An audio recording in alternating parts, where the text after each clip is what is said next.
3ចំណុចដែលខ្ញុំគិតថាខ្ញុំជោគជ័យពី Facebook ទី1គឺខ្ញុំ build page របស់ខ្ញុំពី0 follower រហូតមកដល់ 67k follower ដែលស្មើនឹង 67000 នាក់ទី2គឺ page របស់ខ្ញុំទទួលបាន blue verify ដែលមានការទទួលស្គាល់ពី Facebook ដោយមិនមានការបង់ប្រាក់ជាប្រចាំខែនោះទេគឺយើងទទួលបាន blue verify នេះជារៀងរហូតទី3គឺ page Facebook របស់ខ្ញុំអាចរកលុយបានបើទោះបីជាខ្ញុំប្រើ admin ខ្មែរធនាគារខ្មែរស្ថិតនៅក្នុងប្រទេសកម្ពុជាក៏ដោយ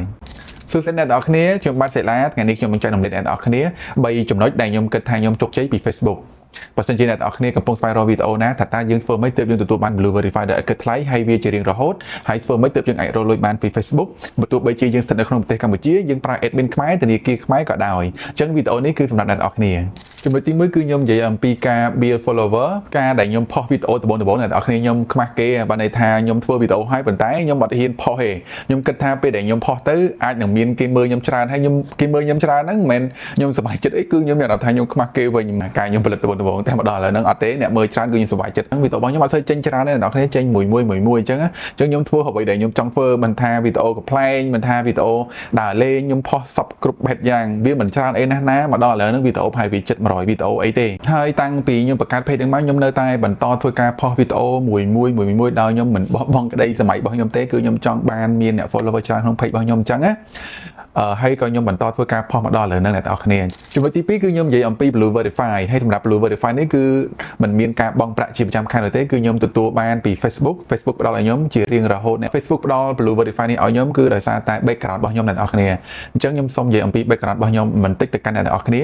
កាលពីឆ្នាំ2019ខ្ញុំបានចូលរួមប្រកួតនៅក្នុងកម្មវិធី Mr Cambodia 2019ខ្ញុំទទួលបានចំណាត់ថ្នាក់លេខ1ហើយត្រៀមនឹងចូលរួមលើឆាកអន្តរជាតិនៅក្នុងកម្មវិធី Mr World 2020ក៏ប៉ុន្តែខ្ញុំអត់បានទៅទេដោយសារតែCOVID ចូលមកដល់អ្នកនរគ្នា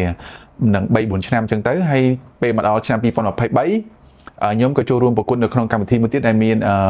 title ថា Mr Supranational Cambodia 2023ហើយខ្ញុំក៏ចូលរួមប្រកួតខ្ញុំទទួលបានចំណាត់ថ្នាក់លេខ1ទៀតហើយខ្ញុំក៏បានតំណាងឲ្យប្រទេសកម្ពុជាចូលរួមប្រកួតនៅលើឆាកអន្តរជាតិនៅឯប្រទេស Poland ហើយការចូលរួមប្រកួតរបស់ខ្ញុំទាំងអស់នោះហើយដែលធ្វើឲ្យព័ត៌មាននៅក្នុងស្រុក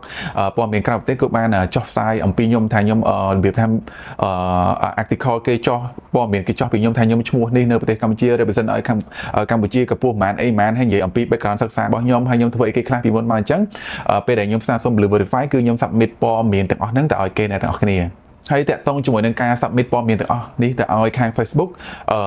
វាយោងទៅតាមប្រភពព័ត៌មានដែរអ្នកនរគ្នាបើសិនជាប្រភពព័ត៌មានណាដែលល្បីឬមួយក៏ព័ត៌មានណាដែលគិតថាវា popular ជាងគេនៅក្នុងស្រុកខ្មែរឬមួយក៏នៅក្រៅប្រទេសដែលគេអាចទទួលស្គាល់បាន Facebook នឹងឆាប់ review របស់យើងឆាប់បានមែនតើអ្នកនរគ្នាសម្រាប់ខ្ញុំគឺខ្ញុំស្នើសុំរយៈពេលតែ2ថ្ងៃគត់អ្នកនរគ្នាគឺបាន blue verify ហើយ blue verify នេះគឺជាអ្វីដែលខ្ញុំចង់បានពីមុនដោយសារពីមុនពេលដែលខ្ញុំអត់ទាន់បាន blue verify ពេលអ្នកដែលគេប្រើ Facebookដូចគ្នាហ្នឹងគេមាន blue verify ខ្ញុំឆ្ងល់ហេតុអីបានជាយើងលេង Facebook ដូចគ្នាមិនអ្នកខ្លះមានអាសញ្ញា tick ហ្នឹងហើយខ្ញុំអត់មានគេធ្វើម៉េចខ្ញុំតែហែងតែសួរខ្លួនឯងចឹងកាលពីមុនណាអ្នកខ្លះគេពិតគេធ្វើចឹងសោះហើយឥឡូវនេះខ្ញុំ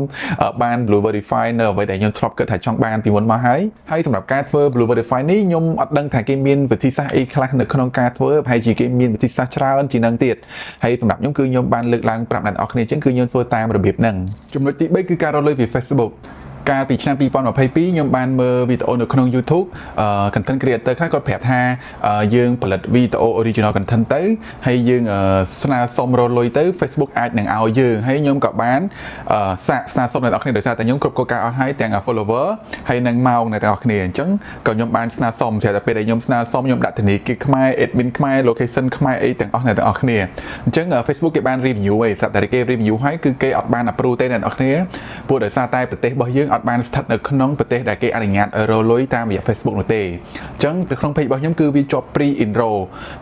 enroll រហូតមកដល់ឆ្នាំ2025នេះអ្នកនរគ្នាទើបខ្ញុំដឹងថា page របស់ខ្ញុំត្រូវបាន Facebook approve ឲ្យរកលុយបានតាមរយៈវីដេអូដាក់ពាណិជ្ជកម្មនៅក្នុងវីដេអូរបស់ខ្ញុំបានហើយខ្ញុំក៏ទើបតែនឹងដឹងដែរ 4-5 ថ្ងៃមុនដោយសារតែមួយរយៈនេះគឺខ្ញុំអត់ដែរលេង page របស់ខ្ញុំទេខ្ញុំផុសវីដេអូមួយអំពីការងាររបស់ខ្ញុំទេដោយសារតែឥឡូវហ្នឹងក៏ខ្ញុំមានអាជីពថ្មីមួយទៀតគឺការងាររបស់ខ្ញុំគឺជា cabin crew អញ្ចឹងក៏ខ្ញុំល្ វល់នៅក្នុងការសិក្សាការងារថ្មីរបស់ខ្ញុំមួយទៀតប៉ុន្តែជាក់ស្ដែង page របស់ខ្ញុំគឺអាចរកលុយបានតាំងពីឆ្នាំ2024ខែ10អ្នកទាំងអស់គ្នាដោយសារតែខ្ញុំចូលទៅមើល transaction របស់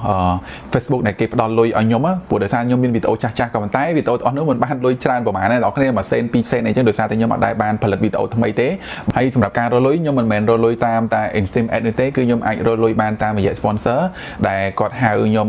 ថតឬមួយក៏អីផ្សេងដែលខ្ញុំតាមការដែលគាត់ស្គាល់ខ្ញុំក្នុងការផលិតវីដេអូនេះឯងឬមួយក៏ជា Mr ដែលខ្ញុំធ្លាប់ប្រឡងពីមុនមកអញ្ចឹងណាមិនថាជាអ្នកសម្ដែងមិនថាជាអ្នកបង្ហាញម៉ូដហើយមួយទៀតក៏គាត់ client ខ្លះគាត់ឲ្យខ្ញុំផលិតជាវីដេអូ